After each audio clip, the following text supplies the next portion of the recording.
ሰላም ጤና ይስጥልን ክቡራትና ክቡራን ተመልካቾቻችን ከናሁ ቴሌቪዥን ዘወትር በዚህ ሰዓት ወደ እናንተ የሚደርሰው የዛሬ ዕለት ማክሰኞ ሐምሌ 14 2018 ዓ.ም የተለያዩ የሀገር ቤትና የባህር ማዶ ስፖርታዊ መረጃዎች ወደ እናንተ የሚደርሱበት ጊዜው አሁን ነው። እስከ መረጃዎቻችን ፍጻሜ ድረስ አብራችሁ እንድትቆዩ የምንጋብዛችሁ መረጃዎቹ አዘጋጅና አቅራቢ ገዛኸኝ ዱላ፣ የካሜራ ባለሙያችን ደግሞ ቢቂላ ተስፋዬ ከኛ ጋር ቆይታ ያደርጋል። እናንተም አብራችሁን እስከ መረጃዎቻችን ፍጻሜ ድረስ እንድትዘልቁ በድጋሚ እንጋብዛችኋለን። አብራችሁኑ ነው። ወደ ቀዳሚው መረጃችን ስናልፍ የስፔንን መረጃ ቀዳሚ እናደርጋለን። አገረ ስፔን እንግዲህ ከቀናት በፊት ፍጻሜውን ባገኘው የ26ቱ የዓለም እግር ኳስ ዋንጫ የውድድር መድረክ የዋንጫ ባለክብር እንደነበረች ይታወሳል። ዛሬ ደግሞ እንግዲህ ስፔናውያን በአደባባይ በመውጣት በተለይ በርዕሰ መዲናዋ ማድሪድ በከፍተኛ ሁኔታ የብሔራዊ ቡድኑን አቀባበል እያደረጉለት ነው የሚገኘው። ከዛ ቀደም እንግዲህ የስፔኑ ንጉስ እንደዚሁ ፊሊፔ ስድስተኛ ሌሎችም የንጉሱ ቤተሰቦች እንደዚሁ በመገኘት ደማቅ አቀባበል አድርገውላቸዋል በቤተ መንግስቱ ማለት ነው። እውቅናም ሰጥቷቸዋል ማለት ነው። በዚህ ወቅት እንግዲህ ቀደም ሲል እንደገለጽኩት የስፔኑ ንጉስ ፊሊፔ ስድስተኛ ከዚያም እንደዚሁ ንግስት ሌቲዚያ ልዕልት ሊዮኔር እና ኢንፋንታ ሶፊያም እንደዚሁ በዚሁ ስነ ስርዓት ላይ ተገኝተው ለብሔራዊ ቡድኑ ጀግኖች የጀግና አቀባበል አድርገውላቸዋል ማለት ነው። የስፔን ብሔራዊ ቡድን 2010 ላይ የዓለም እግር ኳስ ዋንጫ የውድድር መድረክን የዋንጫ ክብር ማንሳታቸው የሚታወስ ነው። ለሁለተኛ ጊዜ ደግሞ እንደዚሁ ከቀናቶች በፊት የ26ቱን የዓለም እግር ኳስ ዋንጫ የውድድር ማሳካታቸውን ተከትሎ ደማቅ አቀባበል ነው በሀገሩ ታላላቅ መሪዎች እየተደረገላቸውና እውቅና እየተሰጣቸው የሚገኘው ማለት ነው። የሀገሪቱ ጠቅላይ ሚኒስትር ፔድሮ ሳንቼዝም ከዚህ ቀደም በተደጋጋሚ እንግዲህ ለስፔናውያን ትልቅ ሽልማት ትልቅ ክብር የሚመጥን በተለይ ስፔን በዓለም ላይ እግር ኳስ ከሚዘወተርባቸው ሀገራቶች መካከል ዋነኛዋ መሆኑን ጠቅሰው እንግዲህ እግር ኳስ የዓለም እግር ኳስ ዋንጫ የውድድር መድረክ ወይም የዋንጫ ክብር ለዚህ ሕዝብ እንደሚገባው ነው ሲገልጹ የነበረው ማለት ነውና ለብሔራዊ ጀግኖቻቸው እንግዲህ ደማቅ አቀባበል በማድረግ ላይ ነው የሚገኙት ማለት ነው። አደባባይ በመውጣት ከፍተኛ ቁጥር ያላቸው ስፔናውያን ይህንን የዓለም ዋንጫ ክብራቸውን በላቀ ከፍታ በማክበር ላይ እንደሚገኙ በምስሉ ላይ እየተመለከትን እንገኛለንና እንግዲህ የወቅቱም የ24ቱም የአውሮፓ ዋንጫ አሸናፊ እንደነበሩ ይታወቃሉ። የነ ላሚን ያማል የነ ፔድሪ እንደዚሁ የነ ሮድሪ ጄኔሬሽን እንግዲህ የነ ኒኮ ዊሊያምስን ጨምሮ ፌራን ቶሬስ በጣም ታዳጊ ወጣት ተጫዋቾች በቀጣይም ትልልቅ በዓለም ላይ አህጉር አቀፍና ዓለም አቀፍ የውድድር መድረክ የዋንጫ ክብሮችን ሊያሳኩ የሚችሉ ታለንትድ የሆኑ ተጫዋቾች እንግዲህ ስፔን እያስመለከተች ትገኛለች በመላው ዓለም ማለት ነው። በዋንጫ ክብር ደግሞ የታጀበ መሆኑ የበለጠ ትልቅ ክብርን የሚያጎናጽፍ ነው ማለት ይቻላል። ስፔን እንግዲህ ሌሎችም ሀገራት ታዳጊ ተጫዋቾች ማብቂያ የሆኑ ትልልቅ የእግር ኳስ አካዳሚ እንዳላቸው ይታወቃል። አንደኛው ላሜሲያ ነው። ላማሲያ ላይ እንግዲህ እንደነ ሊዮኔል አንድሬስ ሜሲ ሌሎችም ታላላቅ እነ ኢኔሽታን ማንሳት እንችላለን። እንደዚሁ ደግሞ እነ ዣቪን ማንሳት ይቻላልና ትልልቅ ተጫዋቾችን ማብቃት የቻለ ነው። አሁንም እንግዲህ እነዚህ ትልልቅ ተጫዋቾችን እንደዚሁ ማፍራታቸውን ይቀጥላሉ። ለዓለምም እንግዲህ የስፔን ብሔራዊ ቡድን ያለበትን ደረጃ እያስመለከተ ይገኛል። ለዚህም የሚመጥን ደማቅ አቀባበል እየተደረገላቸው እንደሆነ እየተመለከትን ነው የምንገኘው ማለት ነው።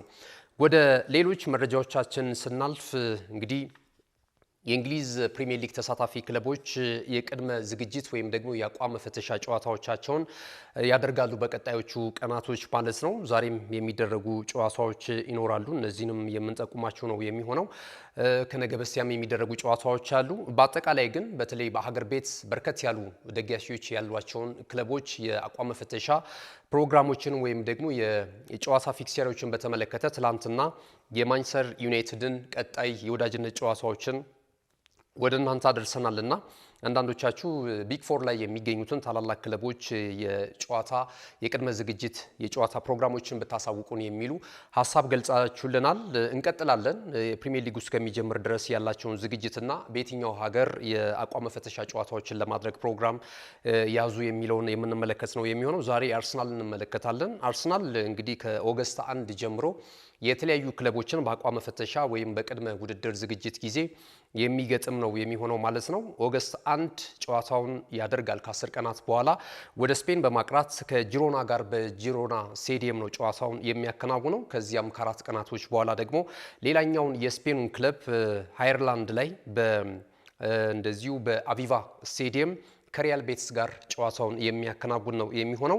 ኦገስት 9 እንደዚሁ ከ5 ቀናቶች በኋላ ደግሞ በእንግሊዝ ኤሚሬትስ ስቴዲየም በራሱ ስቴዲየም ማለት ነው የጀርመኑን ክለብ ቦሩሲያ ዶርትሙንድን እንደዚሁ ይገጥማል ማለት ነው። ከዚያ እንግዲህ የአቋም መፈተሻ ጨዋታዎቹ ይጠናቀቁና የአርሰናል ኦገስት 16 የኮሚኒቲ ሺልድ ጨዋታን በካርዲፍ ሲቲ ስቴዲየም ያደርጋል። ያው ዘንድሮ የኮሚኒቲ ሺልድ ጨዋታ በዌምብሌይ ስቴዲየም አይደረግም። አስቀድሞ የሙዚቃ ድግስ ወይም የኪነ ጥበባዊ ስራዎች ስለሚቀርቡ ማለት ነው።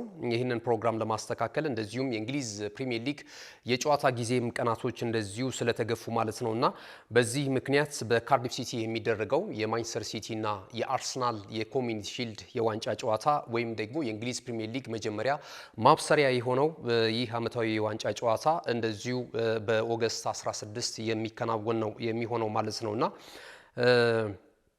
ይህንን ይመስላል እንግዲህ የኮሚኒቲ ሺልድ የዋንጫ ክብርን ካነሳን አርሰናል 2 ጊዜ በአሰልጣኝ ሚካኤል አርቴታ ስር አንስቷልና ለሶስተኛ ጊዜ ነው ለማንሳት ይህንን ጨዋታ የሚያደርገው ማለት ነው። ብዙ ጊዜ የኮሚኒቲ ሺልድ ጨዋታ በቀጣይ የውድድር ዘመን ቡድኖች በተሻለ ሁኔታ በተሻለ መነሳሳት የውድድር ዘመናቸውን ለመጀመር ያስችላቸዋል የሚሉ ተነሳሽነት እንደሚፈጥርላቸው ነው የሚነገረው ማለት ነው። ያን ያህል ከዋንጫ የሚቆጠር አይደለም።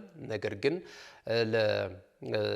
ለክለቦች ግን የተሻለ ነገር እንደሚያላብሳቸው ነው የሚነገረው ማለት ነውና እንግዲህ አርሰናል በኮሚኒቲ ሺልድ ጨዋታ ከዚህ ቀደም የተለያዩ ክብሮችን ማንሳት ችሏል። ወደ 17 ጊዜ የኮሚኒቲ ሺልድ የዋንጫ ክብሮችን አንስቷል። ማንቸስተር ዩናይትድ ነው ግን ቀዳሚው 21 ጊዜ የኮሚኒቲ ሺልድ የዋንጫ ክብሮችን በማንሳት ማንቸስተር ሲቲ ደግሞ 7 ጊዜ እንደዚሁ ይህንን የአሸናፊዎች አሸናፊ የፕሪሚየር ሊጉን ማብሰሪያ የተባለውን ዋዜማ ላይ የሚደረገውን ጨዋታ እንደዚሁ ማሸነፍ ችሏል ማለት ነው።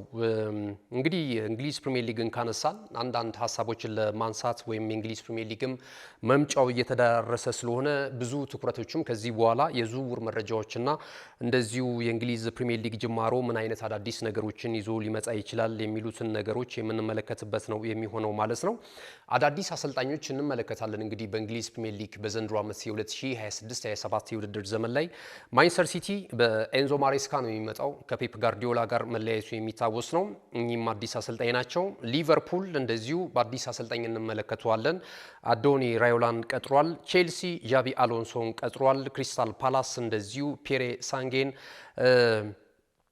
መቅጠራቸው የሚታወስ ነው። ከዛ ባለፈ ፉልሃምም እንደዚሁ በአልቫሮ አርቢዮላ የቀድሞ የሪያል ማድሪድ ጊዜያዊ አሰልጣኝ የነበሩትን አሰልጣኝ በቋሚነት ማስፈረማቸው የሚታወስ ነው።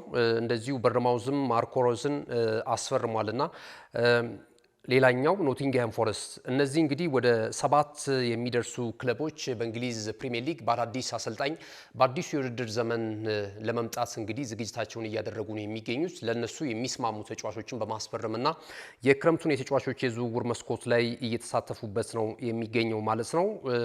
በእንግሊዝ ፕሪሚየር ሊግ 3ቱ አዳዲስ ክለቦች እንደዚሁ ይጠበቃሉ። ሁል ሲቲ እንደዚሁም ደግሞ ኢፕስዊች ታውን እና ኮቨንተሪ ሲቲ ናቸው። ኮቨንተሪ ሲቲን እየመራ ወደ አሰልጣኝነት መንበሩ ወይም በእንግሊዝ ፕሪሚየር ሊግ ዳግም የምንመለከተው ፍራንክ ላምፓርድ ነው።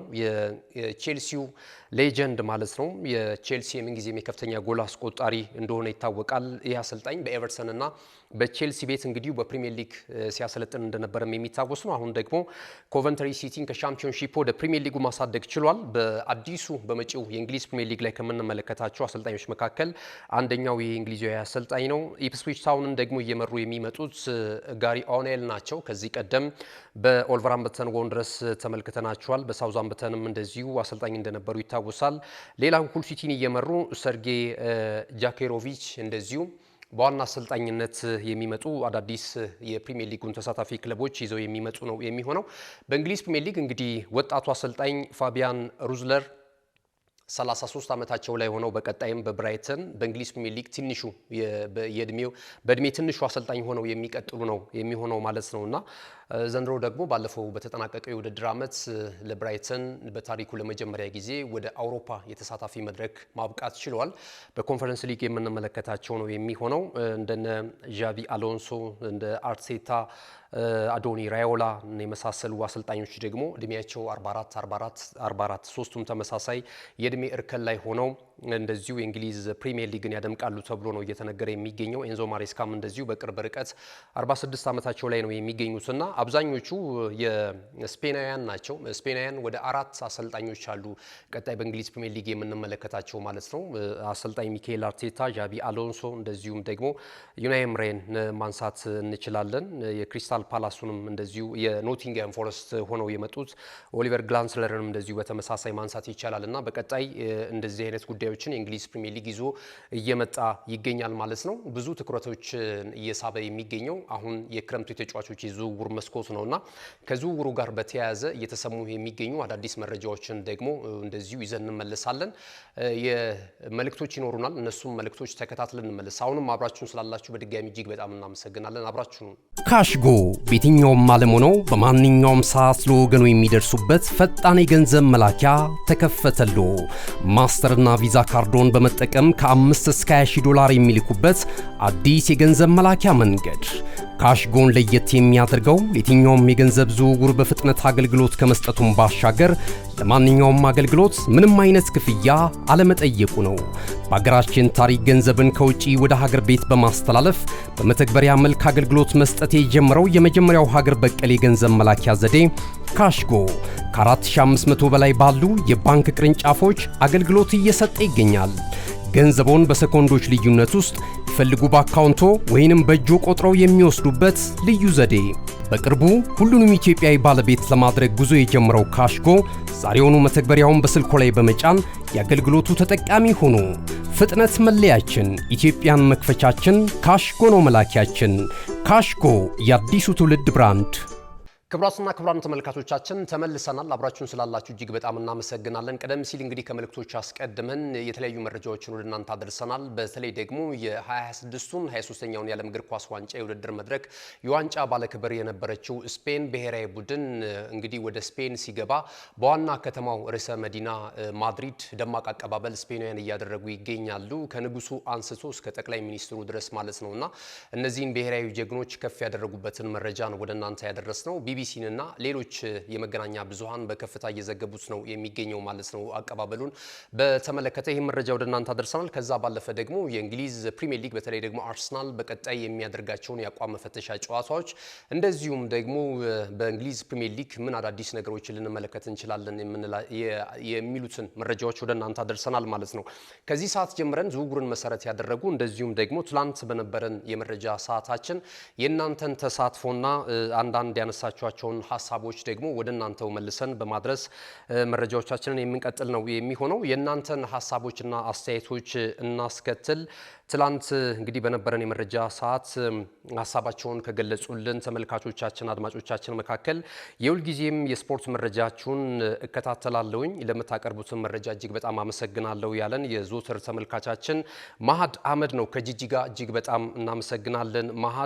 እንደዚሁ ኪን ትላንት ባቀረብነው መረጃ ላይ እንደዚሁ ማስተካከያ ሰጥቶናል፣ በጣም እናመሰግናለን። የዓለም እግር ኳስ ዋንጫ የውድድር መድረክ ላይ ኮከብ ተጫዋች የነበረው ሮድሪ እንጂ ፔድሪ አይደለም ፔድሪ ስትል ሰምቻለሁ፣ ይስተካከል ይታረም የሚል ሀሳብ ሰንዝሮልኛል።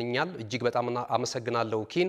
አሹ ሰቦቃ የዞትር መረጃችሁ በተለይ ደግሞ ዝውውርን መሰረት ያደረጉ መረጃዎች ስታደርሱን ውሸት ይበዛቸዋል የሚል አስተያየት ሰጥቷል። አስተያየቱ እጅግ በጣም እናመሰግናለን። ነገር ግን እኛ መረጃዎችን ወደ እናንተ ስናደርስ ሩመር ናቸው አብዛኞቹ፣ ሊሆኑም ላይሆኑም ይችላሉ የዝውውር መረጃዎች እንደምታውቋቸው። ነገር ግን ደግሞ ትልልቅ ወይም ታማኝ ለእውነታ የቀረቡ የመረጃ ምንጮችን በማጣቀስ ነው ወደ እናንተ የምናደርሳቸው የዝውውር መረጃዎች እንጂ እኛ አቀረብናቸው ማለት ይፈጸማሉ ማለት አይደለም።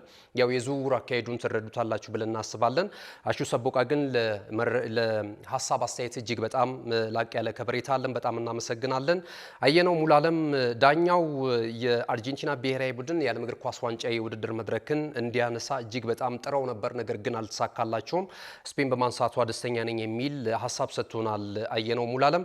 ታደሰ ማሞ ሚካኤሎ ሞድሪክ ብቻ አይደለም ሞርጋን ሮጀርስም ወደ ቼልሲ አምርቶ ከሚከሽፉ ተጫዋቾች መካከል አንደኛው ነው የሚል አስተያየቱ እንደዚሁ ሰጥቶናል። ዮሴፍ ጥላውን እንደዚሁ ቼልሲ ምዕራብ ለንደን እንጂ ሰሜን ለንደን አይደለችም የሚል አስተያየቱን ሰጥቶናል። እኛም እንደዚህ ብለን ከነበረ እንግዲህ ይቅርታ እንጠይቃለን። የሁልጊዜም የስፖርት የመረጃ ሰዓታችሁን እንከታተላለሁ እጅግ በጣም ጥሩ ነው ብሎናል ቤላ ሞገስ ከአዳማ በጣም እናመሰግናለን።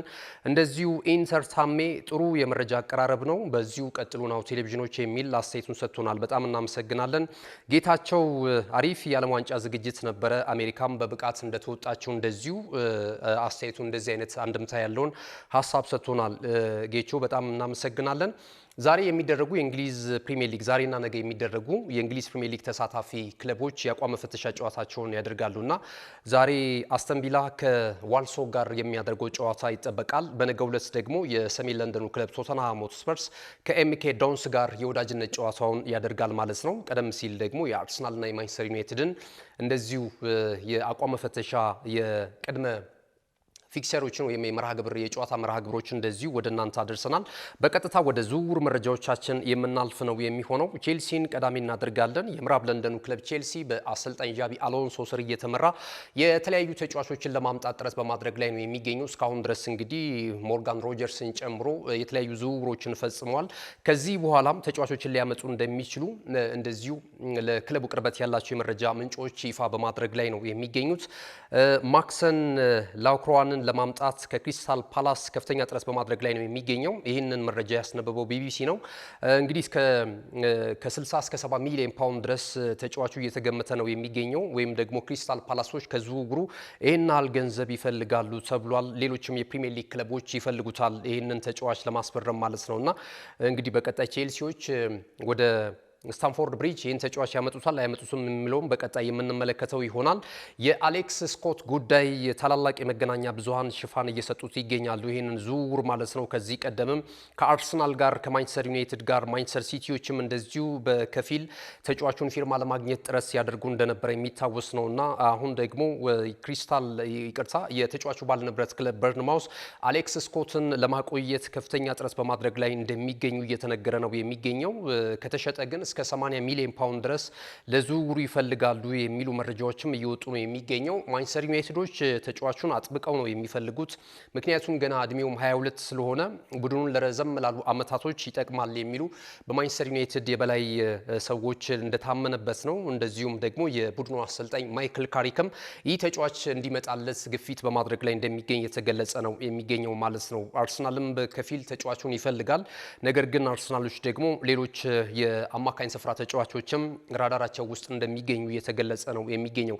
በዚህ ወደ አርሰናል መረጃ ስናልፍ የሰሜን ለንደኑ ክለብ አርሰናል እንግዲህ በተለይ የክለቡ ደጋፊዎች ቅሬታ አላቸው። ከዚህ ቀደም ሲነሳ ነበር የሞርጋን ሮጀርስ የዝውውር ሁኔታ በቼልሲዎች መጠለፉና ይህ ተጫዋች ወደ መድፈኞቹ መንደር ይመጣል ተብሎ ከተነገረ በኋላ ነገር ግን እንግዲህ ቼልሲዎች ይህን ዝውውር ጠልፈውት የግላቸው አድርገውታል ተጫዋቹን ማለት ነውና በዚህ ቅሬታ ውስጥ የገቡ የአርሰናል ደጋፊዎች በተለያዩ የሶሻል ሚዲያ አማራጮች እንደዚሁ ተቃውሟቸውን እየገለጹ ነው የሚገኙትና ተጫዋቹ ወጣት ከመሆኑ አንጻር በተለይ ደግሞ ለአርሰናል ላጨዋት ጥሩ ነው ብለው ስለሚገምቱ ቡድናቸውን የበለጠ እንደሚያጠናክርላቸው ነበር የነበራቸው እምነት።